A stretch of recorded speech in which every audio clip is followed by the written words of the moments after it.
Shalom, selamat pagi saudara. Bagaimana kabar saudara pagi hari ini? Kita akan kembali merenungkan kebenaran firman Tuhan di dalam Lukas 22 ayat 14 sampai 23. Saya akan bacakan bagian perikop firman Tuhan ini bagi kita semua. Demikian firman Tuhan. Ketika tiba saatnya, Yesus duduk makan bersama-sama dengan rasul-rasulnya. Katanya kepada mereka, "Aku sangat rindu makan Paskah ini bersama-sama dengan kamu sebelum aku menderita. Sebab aku berkata kepadamu, aku tidak akan memakannya lagi sampai ia beroleh kegenapannya dalam kerajaan Allah." Kemudian ia mengambil sebuah cawan, mengucap syukur, lalu berkata, "Ambillah ini dan bagikanlah di antara kamu. Sebab aku berkata kepada kamu, mulai dari sekarang ini aku tidak akan minum lagi hasil pokok anggur sampai kerajaan Allah telah datang." Lalu ia mengambil roti, mengucap syukur, memecah-mecahkannya dan memberikannya kepada mereka. Katanya, "Inilah tubuhku yang diserahkan bagi kamu. Perbuatlah ini menjadi peringatan akan aku." Demikian juga dibuatnya dengan cawan sesudah ia makan. Ia berkata, "Cawan ini adalah perjanjian baru oleh darahku yang ditumpahkan bagi kamu. Tetapi lihat, tangan orang yang menyerahkan aku ada bersama dengan aku di meja ini. Sebab anak manusia memang akan pergi seperti yang telah ditetapkan, akan tetapi celakalah orang yang olehnya ia diserahkan." Lalu mulailah mereka mempersoalkan siapa di antara mereka yang akan berbuat demikian. Dan renungan pada pagi hari ini berjudul Penetapan Perjamuan Malam. Bapak Ibu Saudara sekalian, penetapan perjamuan malam dalam Lukas 22 ayat 14 sampai 23 merupakan penggalan kisah Yesus bersama dengan murid-muridnya yang sedang memperingati hari raya roti tidak beragi. Sebuah perayaan di mana orang Yahudi harus menyembelih domba Paskah sesuai dengan ketentuan dalam hukum Taurat. Hari itu menjadi perayaan terakhir baginya, sebab setelah itu ia akan menjadi domba Paskah yang diserahkan sebagai korban penebus dosa manusia. Pada momen terakhirnya bersama dengan para murid, ia memberikan dua makna yang baru bagi perayaan tersebut. Makna pertama yaitu pengharapan dalam Allah Tritunggal. Mari kita perhatikan pada ayat yang ke-18. Di situ dikatakan, "Sebab aku berkata kepada kamu, mulai dari sekarang ini aku tidak akan minum lagi hasil pokok anggur sampai kerajaan Allah." Buah anggur merupakan lambang kesuburan, sukacita, berkat Allah yang melimpah, serta kebaikannya yang tidak pernah berkesudahan.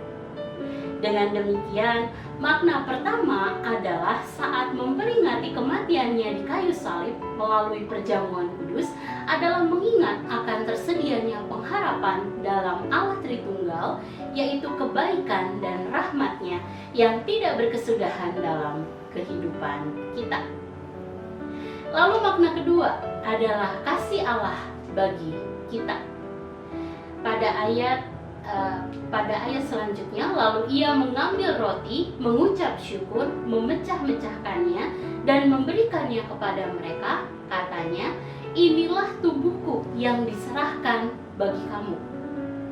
Roti adalah lambang tubuh duniawi yang rapuh serta mudah busuk dan melambangkan Yesus, anak Allah yang mengambil rupa seorang manusia. Melalui pernyataannya pada ayat 19a, kita dapat mengetahui bahwa Yesus dengan sepenuh hati menyerahkan dirinya sebagai korban penebus dosa bagi semua orang. Bapak Ibu Saudara sekalian, Yesus yang Maha Kuasa menyerahkan dirinya untuk menebus dosa manusia. Ia tampil sebagai orang yang terhina tetapi agung, menderita tetapi ditinggikan, dihukum namun tidak bersalah, dibenci banyak orang namun memiliki kasih dan pengampunan bagi pembencinya, serta tunduk pada kematian tetapi berdaulat atas kebangkitan.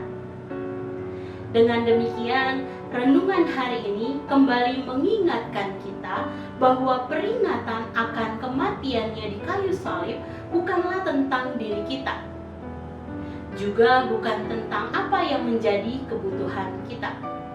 Apakah kesembuhan atau berkat atau pemulihan, meskipun kita dapat meyakini bahwa ada pengharapan di dalamnya, tetapi pusat hati kita saat melakukan perjamuan kudus adalah Yesus Kristus yang rela mati menyerahkan dirinya untuk menjadi korban penebus dosa bagi kita semua.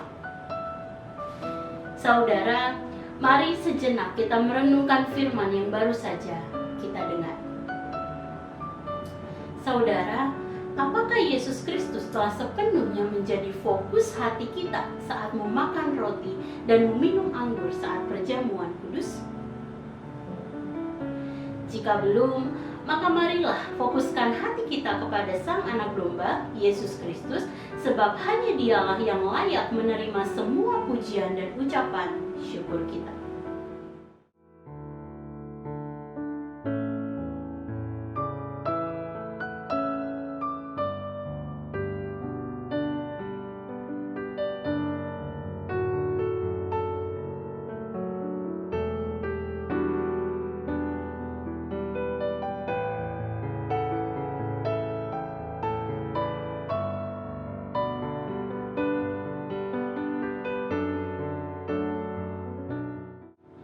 Demikian renungan pada pagi hari ini. Mari kita berdoa. Tuhan, terima kasih satu hari Allah tambahkan dalam kehidupan kami. Mari terus uji hati kami Tuhan. Mari terus bentuk hati kami Tuhan, sehingga ketika kami melakukan perjamuan kudus atau mungkin ketika kami mengikuti setiap ibadah Tuhan, pusat ibadah kami, pusat perjamuan kudus itu adalah Yesus Kristus. Kami tidak memfokuskan diri kami kepada hal-hal yang fana, tetapi kami bisa mencari hal-hal spiritual Tuhan ketika kami melakukan ibadah Tuhan. Kami rindu sungguh Tuhan, Allah tambahkan terutama rasa lapar dan haus di dalam diri kami, sehingga kami terus mencari Engkau Tuhan di dalam setiap kesempatan kami bisa melakukan ibadah. Terima kasih Tuhan. Dan kami menyerahkan sepanjang hari ini dalam tangan kasih-Mu. Kami tahu Allah akan menolong kami di dalam setiap hal yang kami kerjakan. Dalam nama-Mu Tuhan Yesus kami berdoa dan mengucap syukur. Haleluya. Amin. Selamat menjalani hari bersama dengan Tuhan.